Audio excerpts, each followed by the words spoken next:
Assalamualaikum warahmatullahi wabarakatuh. Salam Om Swastiastu, Namo Buddhaya, salam kebajikan. Selamat datang di Kitab Mawas Diri, tempat di mana kita menggali berbagai kisah sejarah Nusantara maupun dunia. Langsung saja kita mulai pembahasannya, dan selamat mendengarkan. Pembahasan kita kali ini berjudul Syekh Lemah Abang, Antara Tasawuf dan Perlawanan. Di tengah tanah Jawa yang sedang bergolak karena peralihan kekuasaan dari Majapahit ke Demak, muncullah seorang tokoh yang kelak menjadi simbol keteguhan spiritual, sekaligus kontroversi keagamaan, Syekh Lemah Abang, atau lebih dikenal dengan nama Syekh Siti Jenar. Julukan Pendeta Merah disematkan padanya bukan karena warna pakaiannya, melainkan karena tempat asalnya, daerah Lemah Abang yang berarti Tanah Merah. Di balik julukan itu tersembunyi seorang pencari kebenaran sejati yang menempuh jalan sunyi menuju hakikat ilahi. Asal-usul Syekh Lemah Abang tidak sepenuhnya terang. Beberapa sumber menyebutkan ia berasal dari Persia atau Gujarat, sementara lainnya menyebutkan ia kelahiran Nusantara yang merantau ke luar negeri untuk memperdalam ilmu agama. Yang pasti, ia adalah pengembara spiritual. Sejak muda, ia meninggalkan kampung halamannya untuk mencari ilmu, tidak hanya kepada para ulama fikih, tetapi juga kepada para sufi. Ia berguru kepada tokoh-tokoh besar tasawuf di tanah Arab, India dan wilayah Persia, menyerap ajaran-ajaran fana, lebur dalam Tuhan, wihdatul wujud, kesatuan eksistensi, dan makam-makam ruhani yang rumit. Sekembalinya ke tanah Jawa, ia membawa semangat yang berbeda dari pola dakwah para wali sanga yang saat itu tengah menyebarkan Islam melalui pendekatan budaya dan hukum syariat. Syekh Lemah Abang justru lebih menekankan pada aspek batin dari agama, pada pencapaian spiritual yang mengedepankan hubungan langsung dan pribadi dengan Tuhan. Dalam ceramah-ceramahnya, ia mengajarkan bahwa Tuhan tidak jauh dari manusia, bahkan berada dalam diri manusia itu sendiri. Konsep ini dikenal sebagai Manunggaling Kawula Gusti, suatu paham tasawuf tingkat tinggi, yang jika tidak dipahami dengan benar, mudah dianggap sesat. Kedatangannya menarik banyak pengikut, terutama dari kalangan rakyat jelata, yang merasa tertindas oleh struktur sosial yang kaku. Ajarannya menyentuh kalbu mereka yang haus akan makna, bukan sekadar aturan. Bagi rakyat, Syekh Lemah Abang bukan hanya seorang guru, tetapi juga penyejuk batin. Namun bagi kalangan elit agama dan politik, ajarannya mulai dianggap berbahaya karena bisa merongrong tatanan yang sedang dibangun. Di tengah arus islamisasi yang mengarah pada peneguhan syariat sebagai fondasi negara, kemunculan tokoh seperti Syekh Lemah Abang menjadi seperti api dalam sekam. Ia bukan sekadar berbeda, tapi berdiri tegak sebagai pengkritik halus terhadap formalisasi agama. Ia menolak keras jual beli kekuasaan atas nama agama dan menegaskan bahwa kebenaran bukan monopoli lembaga apapun. Karena itu, meski baru tiba kembali di Jawa, ia sudah mulai dipandang sebagai ancaman. Pendeta Merah telah datang, namun bukan untuk membakar, melainkan untuk menyulut api kesadaran. Tapi seperti api dalam gelap, sinarnya menerangi sekaligus membutakan. Maka sejak awal perjalanan hidupnya tak pernah sepi dari perselisihan. Perjalanan Syekh Lemah Abang dalam menempuh jalan spiritual tak berhenti pada pengembaraan lahiriah. Setelah melalui tahapan-tahapan riyadah, latihan spiritual yang berat dan mendalam, ia mengalami transformasi ruhani yang mengubah bukan hanya cara berpikirnya, tetapi juga jati dirinya.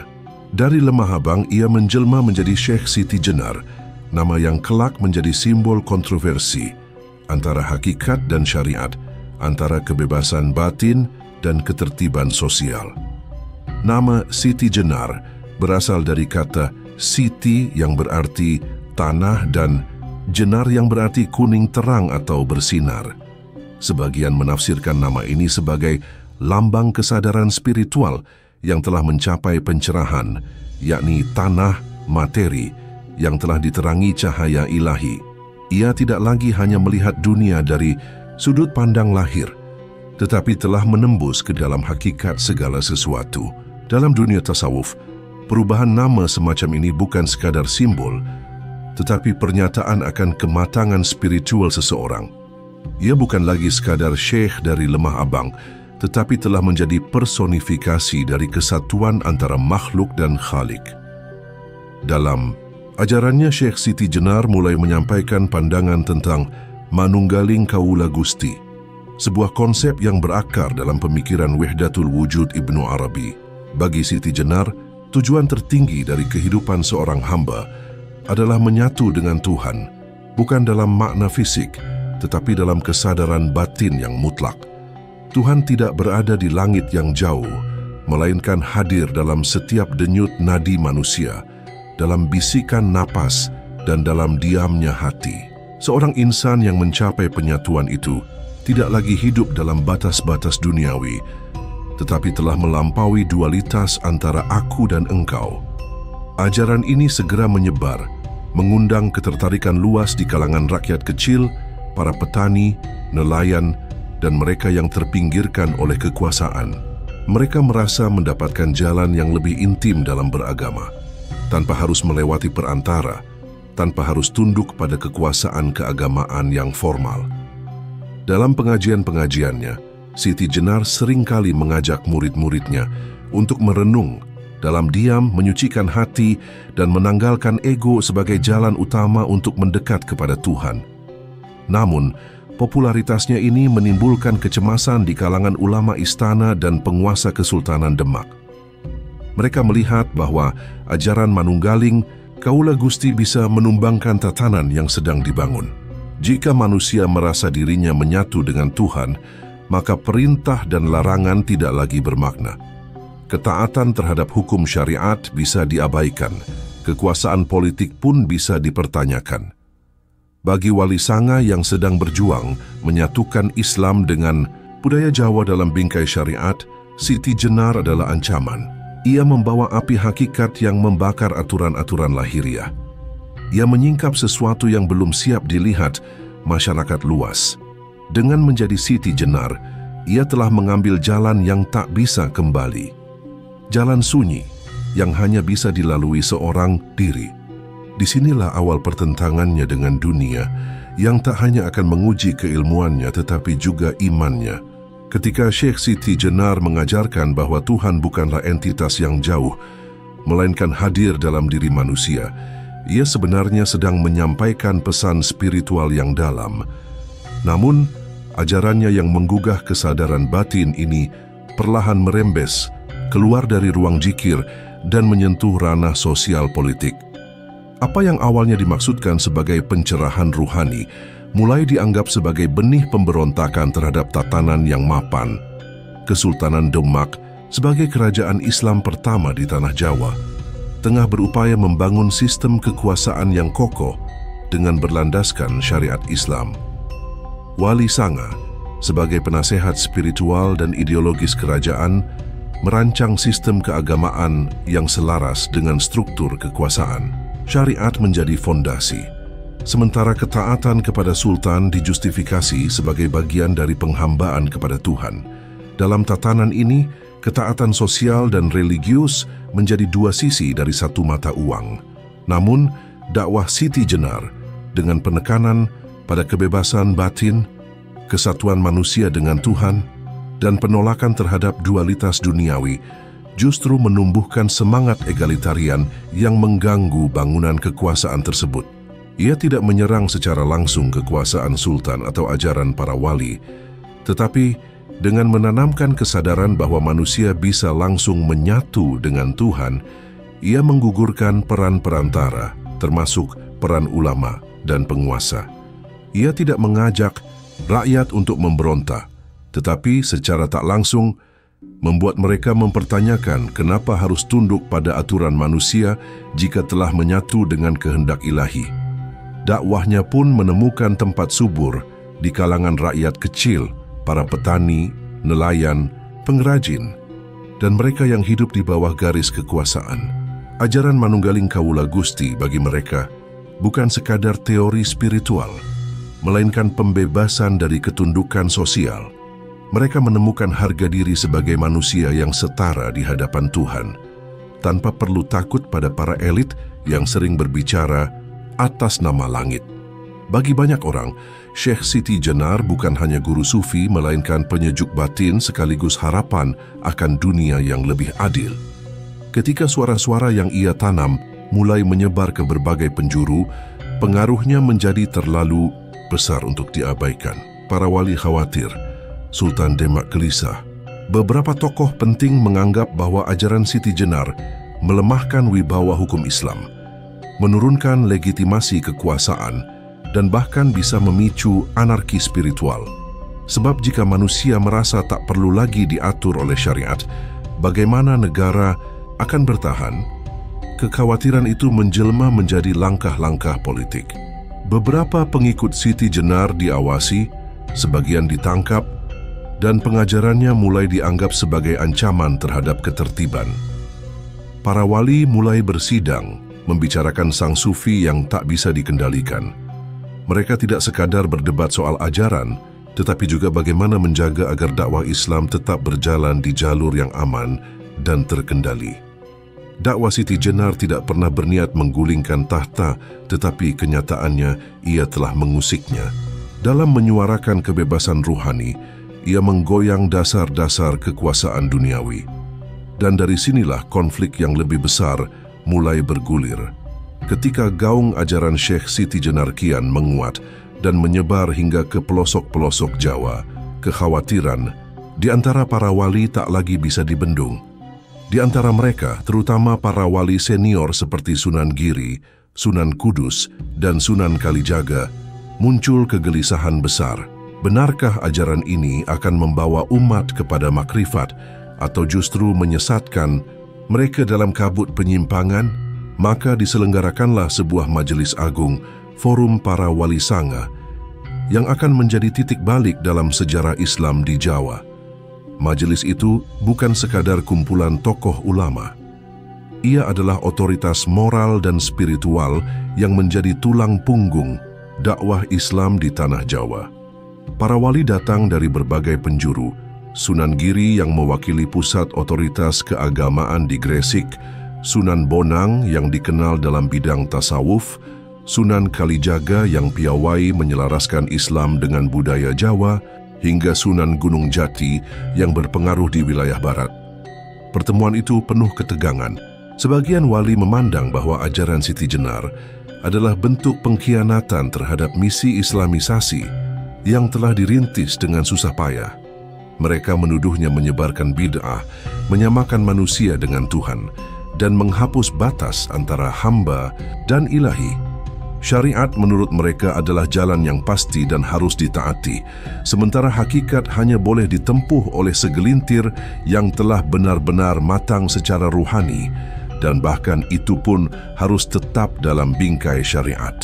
Sunan Giri yang sangat teguh pada hukum Islam menjadi suara yang paling keras. Ia menyatakan bahwa manunggaling kaula Gusti dapat memunculkan kesombongan spiritual, menjauhkan umat dari syariat, dan membuka pintu kehancuran bagi struktur sosial. Bagaimana rakyat akan memahami Tuhan jika mereka diajarkan bahwa tidak ada lagi perintah dan larangan? Begitu kira-kira pertanyaannya yang tajam dalam majelis itu. Namun tidak semua wali bersuara keras. Sunan Kalijaga yang pernah pula menyusuri jalan batin menunjukkan sikap lebih hati-hati. Ia memahami jalan hakikat, tetapi baginya, penyampaian Siti Jenar terlalu vulgar dan berisiko membingungkan umat. Kalijaga mengusulkan pendekatan dialog, bukan hukuman. Tetapi suara moderatnya tenggelam di tengah kekhawatiran kolektif akan hancurnya tatanan dakwah. Siti Jenar sendiri hadir dalam majelis itu. Ia tidak menyangkal ajarannya. Dengan tenang ia menyampaikan bahwa manusia sejati adalah yang telah meniadakan dirinya dan menyatu dengan Sang Maha Ada. Baginya, syariat hanyalah kendaraan menuju hakikat. Ketika seseorang telah sampai, kendaraan itu tidak lagi diperlukan. Ia tidak bermaksud menghapus syariat, tetapi mengajak orang untuk melampauinya secara sadar. Perdebatan itu sengit, melelahkan, dan tidak menemukan titik temu. Antara mereka yang menjunjung hukum lahiriah dan ia yang mengedepankan kesadaran batiniah. Terbentang jurang yang dalam, majelis itu akhirnya memutuskan bahwa ajaran Siti Jenar terlalu berbahaya untuk dibiarkan. Maka, benih keputusan tragis pun mulai ditanam. Sebuah keputusan yang akan dikenang dalam sejarah sebagai pertarungan antara dua jalan menuju Tuhan, syariat dan hakikat. Di tengah hiruk-pikuk peralihan kekuasaan dari kerajaan Hindu-Buddha ke Kesultanan Islam, Syekh Lemah Abang atau Syekh Siti Jenar tampil sebagai tokoh yang menolak menjadi bagian dari permainan kekuasaan. Ia hadir bukan untuk merebut tahta, melainkan untuk menegakkan nilai-nilai spiritual yang tidak tunduk pada logika politik. Hubungannya dengan para raja, terutama Sultan Demak, adalah cerminan dari ketegangan abadi antara dunia batin dan dunia lahir, antara sufi dan penguasa. Sultan Demak, sebagai penguasa pertama yang mendirikan negara Islam di Jawa, sangat menyadari pentingnya dukungan tokoh-tokoh agama. Para wali sanga menjadi pilar utama legitimasi kekuasaan. Dalam konteks ini, Syekh Siti Jenar sebenarnya memiliki posisi strategis. Karismanya besar, pengikutnya banyak, dan pengaruhnya menjangkau wilayah luas. Maka tidak mengherankan bila Sultan dan para penasihatnya pernah mencoba merangkul sang sufi ke dalam lingkaran kekuasaan. Beberapa sumber menyebutkan bahwa Syekh Siti Jenar pernah ditawari posisi penting di lingkungan Keraton Demak, baik sebagai penasihat ruhani maupun pejabat keagamaan. Namun semua tawaran itu ia tolak dengan tegas. Bagi Siti Jenar, kekuasaan dunia adalah semu, dan kedekatan dengan penguasa hanya akan mengaburkan jalan menuju hakikat. Ia tidak ingin ajarannya dijadikan alat kekuasaan, apalagi dibungkam dalam batasan protokol dan kepentingan istana.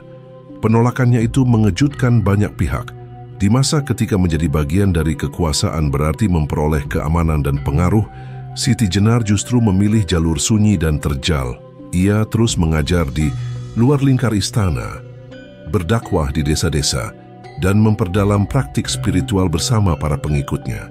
Keteguhannya dalam menjaga jarak dari kekuasaan membuatnya dicintai oleh rakyat kecil, namun sekaligus dicurigai oleh para pejabat. Sikap Siti Jenar juga membawa pesan yang tidak nyaman bagi para raja.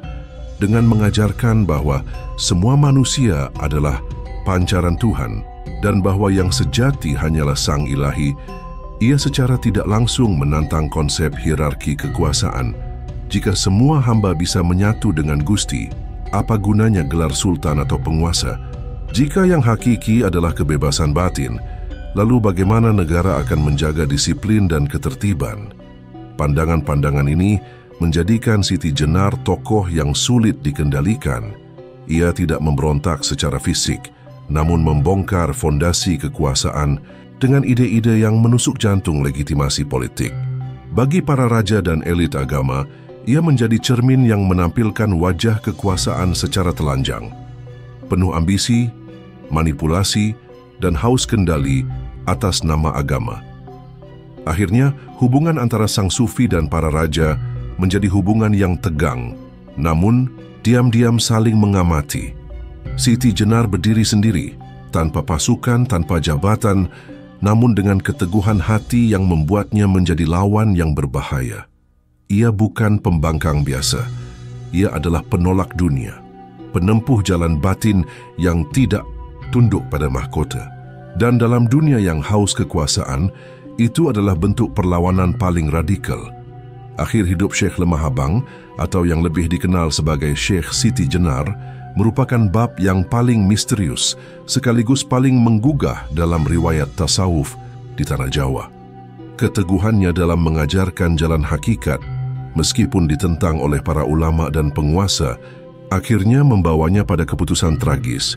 Ia dianggap menyebarkan ajaran sesat dan harus dihukum mati oleh Dewan Wali. Menurut sejumlah naskah tradisional Jawa, keputusan eksekusi diambil dalam majelis para wali setelah berbagai upaya dialog dan peringatan tidak membuahkan hasil. Para wali, terutama Sunan Giri dan Sunan Kudus, melihat ajaran Manunggaling Kawula Gusti bukan hanya membingungkan umat, tapi juga mengancam syariat Islam yang menjadi pondasi dakwah.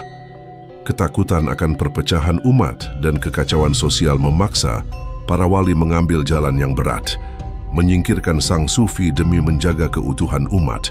Syekh Siti Jenar saat menerima keputusan itu tidak menunjukkan penolakan atau kemarahan. Ia menerima putusan itu dengan tenang, bahkan dikisahkan telah mengetahui jauh-jauh hari bahwa ajalnya akan datang melalui tangan para wali. Baginya, kematian hanyalah satu tahap dalam perjalanan menyatu dengan Tuhan. Ia tidak menganggap para wali sebagai musuh, melainkan sebagai bagian dari takdir ilahi yang harus dijalani. Dalam beberapa versi, eksekusi dilakukan secara tertutup.